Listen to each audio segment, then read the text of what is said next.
마귀는 늘 너와 나의 관계에서 하나됨을 보지 못하게 하고 깨뜨리려고 하는 게 악한 양 마귀다가요. 그러면 우리의 모든 것들이 성장하는데 악한 양 마귀는 방해하는 거죠. 자, 하나님은 우리가 가진 믿음의 분량에 따라 축복하시는 분이에요. 그러므로 신앙 인격이 잘 되는 것은 범사에 잘 되고 모든 삶에 강건해지는 영육간의 복을 받는 비결인 줄로 믿습니다. 그런데 여러분 보세요. 이 신앙 인격은요, 그냥 잘 되는 게 아니에요. 공부 많이 한다고 되는 게 아니에요. 양육 많이 받는다고 되는 게 아니에요. 신앙 인격은 양육도 필요하고 또 하나님의 말씀을 배우는 것도 필요하지만 그 말씀을 관계 속에서 고난 속에서 이루어갈 때 이루어지는 거예요. 그러니까 여러분이 말씀을 많이 알아도 그 말씀을 삶을 살지 않으면 신앙 인격은 자라갈 수가 없다고요. 자, 오늘 본문을 보세요. 인생을 살아가는 데서 찾아오는 많은 시련들을 온전히 기쁘게 여기라고 했어요. 제가 그렇죠. 너희가 여러 가지 뭘 만나거든? 시험을 만나거든. 자, 하나님이 우리에게 시험을 줘요. 마귀도 우리를 죄를 짓도록 유혹을 하는 존재예요. 우리 사람들 관계에서 유혹을 받죠. 그러니까 하나님 위에는 전부 다 뭐냐? 배우의 막한 양 마귀가 주는 유혹이다. 내게서 오는 유혹도 마찬가지고 사람들 관계에서 온 것도 마찬가지고 그 다음에 악한 양 마귀와 관계 속에서 온 것도 마찬가지고. 그런데 이런 시련을 올 때 기쁘게 여기라고 하는 거예요. 여러분 이해가 됩니까? 아니 시험 자체가 힘든 건데 고통스럽고 괴롭고 힘든 건데 여기서 기쁘게 여기라는 이유가 뭘까요? 딱 하나요. 신앙의 온전함이 이루어지기 때문에 그래요. 그 내용이 지금 1장 2절에 나오잖아요. 자, 우리 1장 2절 한번 보자고요. 자, 읽어요. 2절 3절 시작. 내 형제들아 너희가 여러 가지 시험을 당하든 온전히 기쁘게 여기라. 이는 너희 믿음의 시련이 인내를 만들어주는 너희가 알미라. 4절 인내를 온전히 이루라. 이는 너희로 온전하고 구비하여 조금도 부족함이 없게 하려 함이라. 아멘.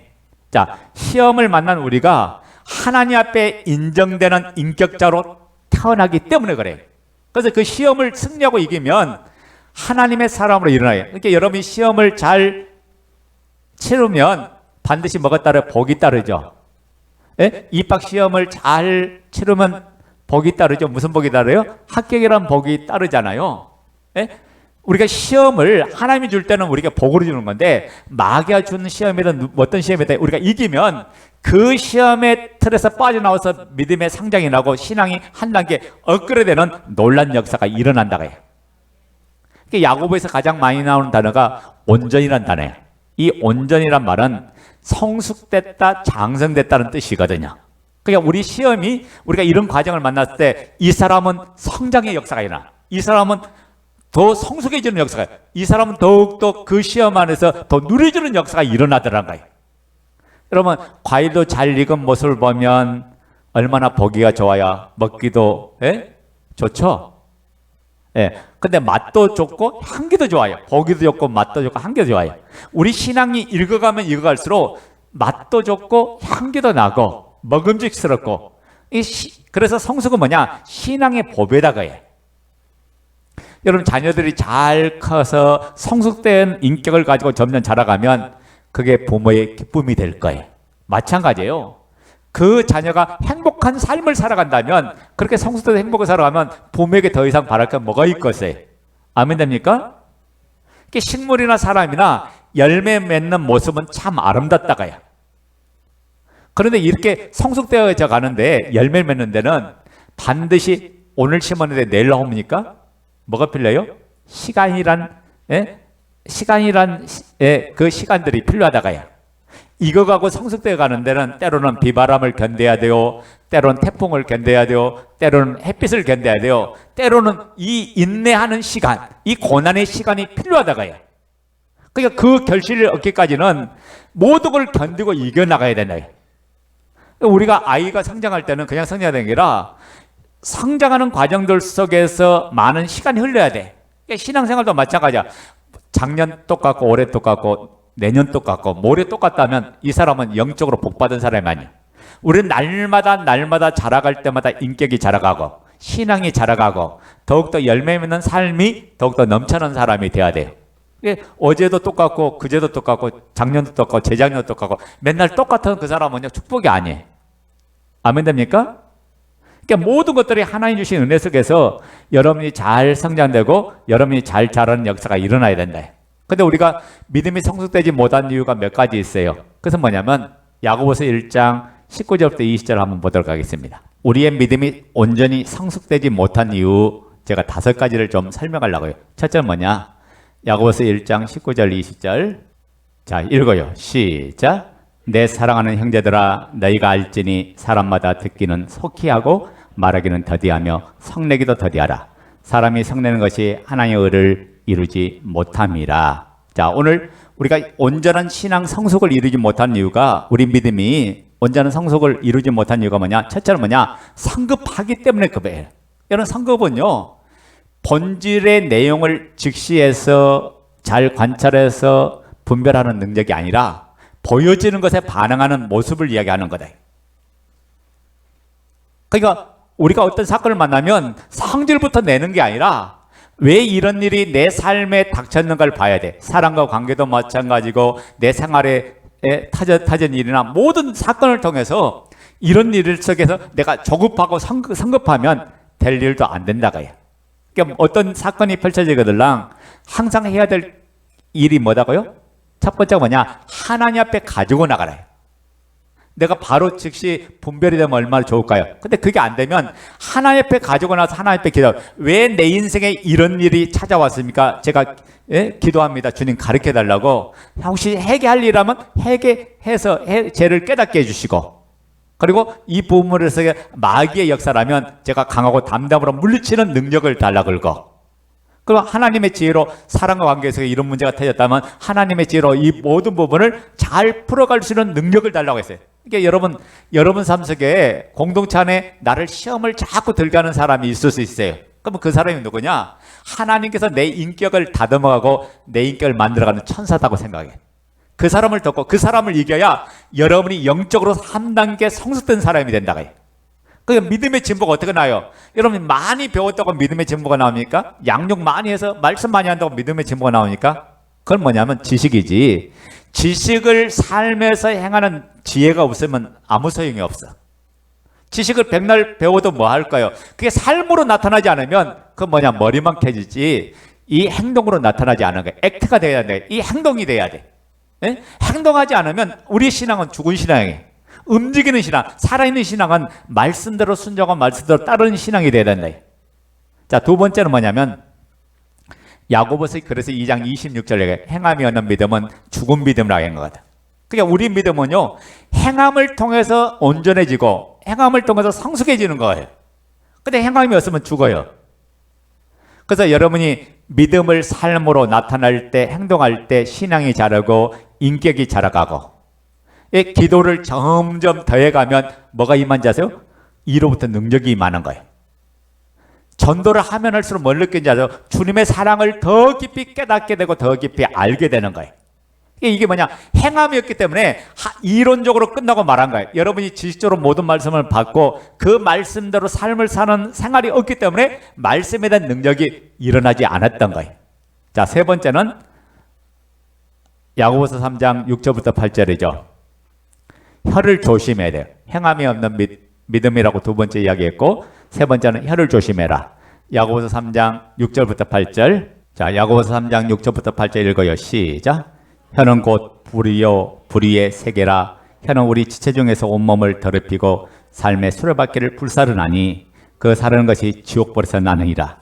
여러 종류의 짐승과 새와 벌레와 바다의 생물은 다 사람이 길들일 수 있고 길들여 왔거니와 혀는 능히 길들일 사람이 없나니 쉬지 아니하는 악이요 죽이는 독이 가득한 것이라. 아멘. 여러분, 한 번 뱉어버린 말은 다시 주워 담을 수가 없어요.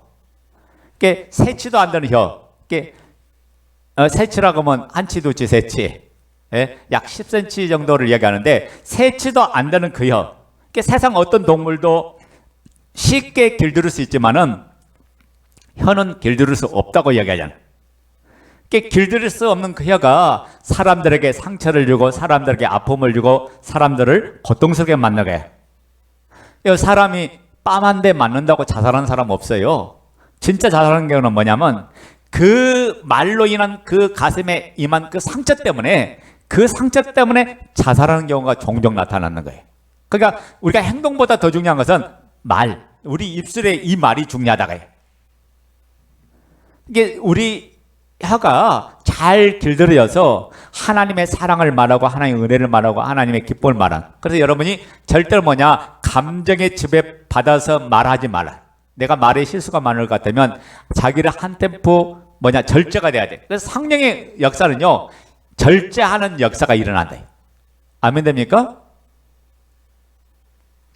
네 번째는 시기와 다툼 때문에 신앙 성숙이 져야 돼요. 뭐 때문에 져야 된다? 시기와 다툼 때문에. 야고보서 4장 1절 2절. 자, 읽어요. 시작. 너희 중에 싸움이 어디로부터 다툼이 어디로부터 나느냐? 너희 지체 중에서 싸우는 정욕으로부터 나는 것이 아니냐? 너희는 욕심을 내어도 얻지 못하여 살인하며 시기하여도 능히 취하지 못함으로 다투고 싸우는도다. 너희가 얻지 못하면 구하지 아니하기 때문이요. 자, 봐요. 시기와 다툼이 많은 사람은요, 절대 신앙성이 일어나지 않아요. 이 시기와 다툼이 어디 나오냐? 옛사람의 습성에서 나오는 거거든요. 옛사람의 재성에서 나오는 거니까 여기에 의해서 끌려다니는 사람은 여전히 복음으로 자유하지 못한 사람. 제가 이제 나중에 결론을 이야기하겠지만은 지금 먼저 이야기한다면 이거예요. 우리가 새 피조물로 삶을 살지 않으면 악한 양 마귀로부터 이길 수가 없다고요. 자, 다섯 번째는 물질에 대한 욕심과 애착 때문에 우리의 신앙 성숙을 방해합니다. 야고보서 5장 1절부터 3절. 자, 읽어요. 시작. 들으라 부한자들아, 너에게 이 말 고생으로 말미암아 울고 통곡하라. 너희 재물은 썩었고 너희 옷은 젖먹었으며 너희 금과 은은 녹이 슬었으니 이 녹이 너희에게 증거가 되며 불같이 너희 살을 먹으리라. 너희가 말세에 재물을 쌓았도다. 아멘. 자, 물질에 대한 욕심이 강하면 우리 신앙 성숙 방해되는 거예요. 여러분, 돈에 대한, 여러분이 이 물질이라고 하니까 물질만 하는데 여러분이 이루고자 하는 그 꿈이 강한 사람은 신앙 성숙할 수가 없어요. 왜냐? 그게 걸림돌이라도 자꾸만 거기에 빠지게 만들고 거기에 붙들게 만들고 거기에 끌려다니게 만들어요. 그러니까 하나님보다 우선되는 건 전부 다 우상이다가야. 여러분 하나님께서 여러분에게 꿈을 펼치지 말라고 하는 게 아니라 하나님 안에서 꿈꾸고 하나님 안에서 멋지게 일하면 하나님이 여러분 삶 속에 지혜를 주고 능력을 주고 은혜를 주실 거다가 말이에요.